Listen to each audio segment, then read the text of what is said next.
नमस्कार, मैं हूं माही सिंह और आप देख रहे हैं नेक्स्ट 9 न्यूज। अभी तक भाजपा ही दलित वोटरों को लुभाने में लगी हुई थी। अब सपा ने भी डोरी डालने शुरू कर दिए हैं। जी हां, आपको बता दें, यही वजह है कि अखिलेश यादव ने मायावती के परंपरागत वोट बैंक पर टिप्पणी की तो मायावती भड़क उठी। उन्होंने सपा को घोर दलित विरोधी करार दे दिया। इससे साफ है कि यूपी में दलित वोटरों को अपने पाले में लाने के लिए अब बसपा, इंडिया गठबंधन और एनडीए गठबंधन के बीच लड़ाई तेज हो चुकी है। अब ऐसे में सवाल उठ रहे हैं कि क्या इस लड़ाई की असली वजह क्या है?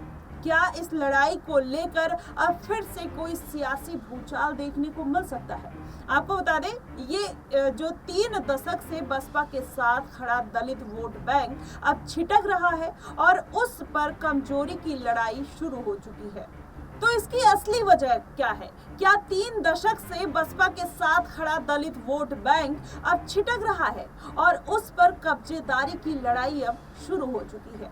आपको बताएं, दलित वोट बसपा की परंपरागत वोट बैंक माना जाता है। बसपा का गठन 1984 में हुआ। वहीं बसपा ने 1993 में सपा के साथ मिलकर पहली बार सरकार बनाई और मायावती पहली बार यूपी की सीएम भी बनी। तब से दलित बसपा का मजबूत वोट बैंक बना हुआ है। वहीं बसपा ने 2007 में 206 सीट पर लाकर यूपी में पूर्ण बहुमत की सरकार बनाई थी। तब बसपा को जो वोट मिले थे वो 30.43% वोट शेयर थे।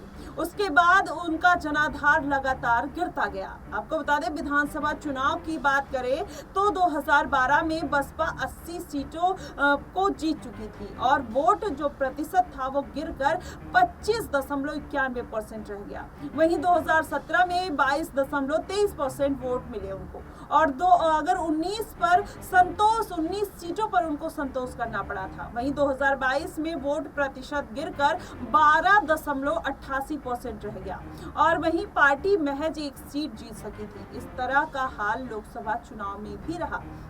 बसपा ने 2009 में 27.42% वोट के साथ 20 सीटें हासिल की थी। वहीं 2014 में वोट परसेंट अगर देखा जाए तो 19.60% रह गया था और एक भी सीट नहीं मिली। वहीं पार्टी ने 2019 का लोकसभा चुनाव सपा के साथ मिलकर लड़ा तो 10 सीटों पर जीत मिली, लेकिन वोट प्रतिशत जो था वो 19.43% ही रह गया।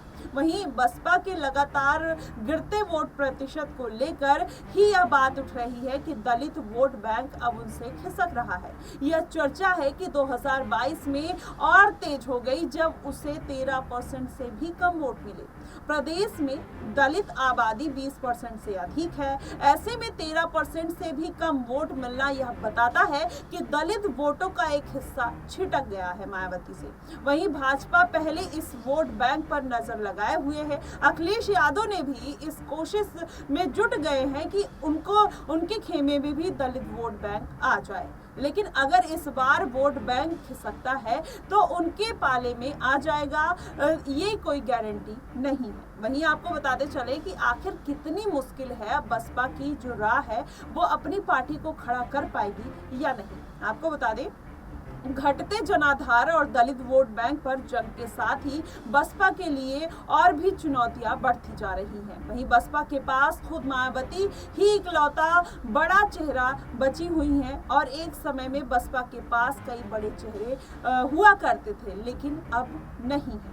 अब आकाश आनंद की बात करें तो चेहरों के तौर पर उनको पेश जरूर किया गया तो उनसे कुछ उम्मीद भी बढ़ी थी, लेकिन लोकसभा चुनाव के बीच उनको हटाए जाने के बाद एक झटका और लग गया मायावती को। ऐसे में सवाल उठ रहा है कि अब बसपा की जो राह है आगे कितनी मुश्किल होने वाली है। आपको बता दें, क्या बसपा अब नए नेता कैसे तैयार करेगी और घटते जनाधार को कैसे रोकेगी? या मायावती के अलावा सतीश चंद्र मिश्र पिछले चुनाव तक बड़ा चेहरा थे, वह पार्टी में है लेकिन चुनाव में कहीं नजर नहीं आ रहे। ऐसे में पार्टी ने आकाश आनंद को भी दरकिनार कर दिया है। अब ऐसे में मायावती के पास क्या विकल्प शेष है? इसके अलावा अगर बात कर ली जाए तो निजामुद्दीन सिद्दीकी, स्वामी प्रसाद मौर्य, बाबू सिंह कुशवाहा और आर के चौधरी, ब्रजेश पाठक, रामवीर उपाध्याय और दीनानाथ भास्कर, लालजी वर्मा, रामचल राजभर, सुखदेव राजभर, बरखुर राम वर्मा जैसे बड़े जो चेहरे हैं वो बसपा के पास हुआ करते थे, लेकिन अब ऐसा कोई चेहरा नहीं है। वहीं आकाश आनंद को मायावती ने राष्ट्रीय कोऑर्डिनेटर और अपना उत्तराधिकारी बनाकर नए लोगों को, खासकर युवाओं को जोड़ने की कोशिश जरूर की थी और उनको बड़ी जिम्मेदारी भी सौंपी थी, लेकिन वो जिम्मेदारी इतनी जल्दी खत्म हो जाएगी ये किसी को पता नहीं था। वहीं आपको बता दें, पिछले साल उनको 4 राज्यों के विधानसभा चुनाव का जिम्मा सौंपा गया था। वहां आकाश कुछ खास हासिल नहीं कर पाए थे, लेकिन उसके बाद भी अब लोकसभा चुनाव में उनको आगे किया गया। अचानक उनको पद से हटा दिया गया। ऐसे में नया नेतृत्व तैयार करने की कोशिश करने से बड़ा झटका लग गया। अब साथ ही आकाश के लिए भी आगे की राह आसान नहीं होने वाली है। आपको बता दें, ये जो पूरा मामला फैला है आकाश का किस बात को लेकर फैला है ये भी आपको बताएंगे, लेकिन आपको उसके पहले बता दें कि उनके लिए अपने ऊपर लगा विफलता का टैग हटाना भी अब आसान नहीं होगा। अब क्या आकाश आनंद कहीं ना कहीं अपनी जिम्मेदारियों को किस तरीके से वहन करते हुए नजर आएंगे? क्या वो फिर मायावती के साथ मिलकर फिर से अपनी जिम्मेदारियों को संभालते हुए नजर आएंगे? लेकिन उनका एक बयान इस तरीके से वायरल हो जाएगा, इस तरीके से उनके ऊपर उनके गले की फांस बन जाएगा, ये आकाश आनंद को भी नहीं पता था। पहले आप ये वीडियो देखिए कि आकाश आनंद ने क्या कुछ कहा था। चलाता है साथियों, इन सरकारों ने, भाजपा की सरकार बुलडोजर की सरकार नहीं, यह आतंकवादियों की सरकार है। अपनी आवाम को गुलाम बनाकर रखा है। ऐसी सरकार का समय आ गया है अब खत्म होने का। और यहाँ पर बहुजन समाज पार्टी की सरकार बनाकर, बहन जी को प्रधानमंत्री बनाकर यहाँ पे उत्तर प्रदेश में बहुजन समाज पार्टी का राज कायम करने का।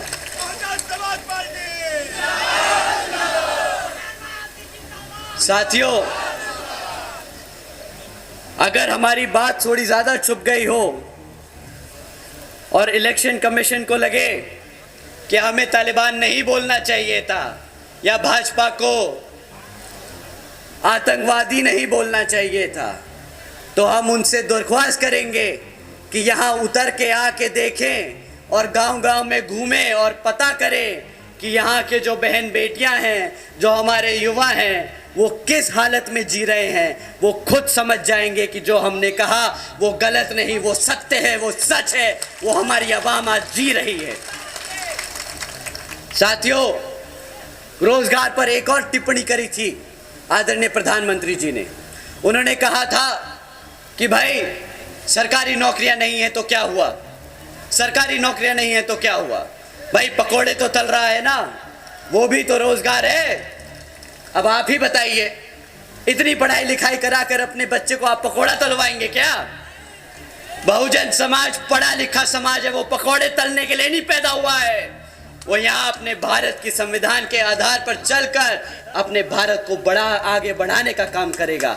बहुजन समाज पहला सवाल लटकाए, इतनी तेज धूप में आप हमें यहाँ सुनने आए हैं।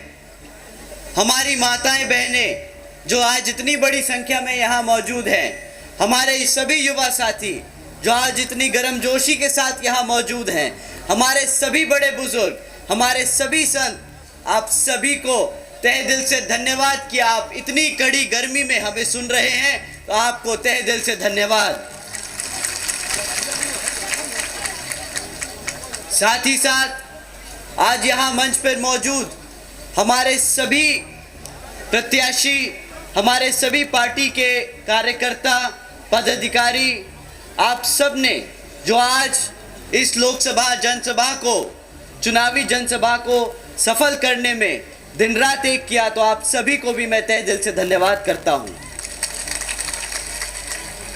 साथियों, आज मैं अपनी बात रखने से पहले मैं सभी संतों तो देखा आपने किस तरीके से आकाश आनंद ने ये बात कही, जिसके बाद मायावती ने उनको उनके पद से हटा दिया। अब ऐसे में आकाश आनंद किस तरीके से अपनी जिम्मेदारी निभाते हुए नजर आएंगे, या फिर मायावती को लेकर जिस तरीके से अब अटकलें लगाई जा रही हैं कि मायावती अपनी पार्टी को संभाल पाने में सक्षम नहीं है। लेकिन ऐसा नहीं है, मायावती ने जिस तरीके से अपने आप को राजनीति में अपनी पैठ मजबूत बनाई थी या अभी भी बनाने की कोशिश कर रही हैं, वो कहीं ना कहीं सराहनीय है। लेकिन आप हमें बताइएगा कि मायावती ने जिस तरीके से कदम उठाया और जो उनका वोट बैंक गिर रहा है वो किस कारण से गिर रहा है, और उनको किस तरीके की अब हिदायत लेनी चाहिए या फिर किस तरीके की एक सोची समझी रणनीति के तहत काम करना चाहिए, आप कमेंट बॉक्स में जरूर बताएगा। फिलहाल के लिए बस इतना ही। देश और दुनिया की तमाम खबरों के लिए हमारे साथ बने रहिए।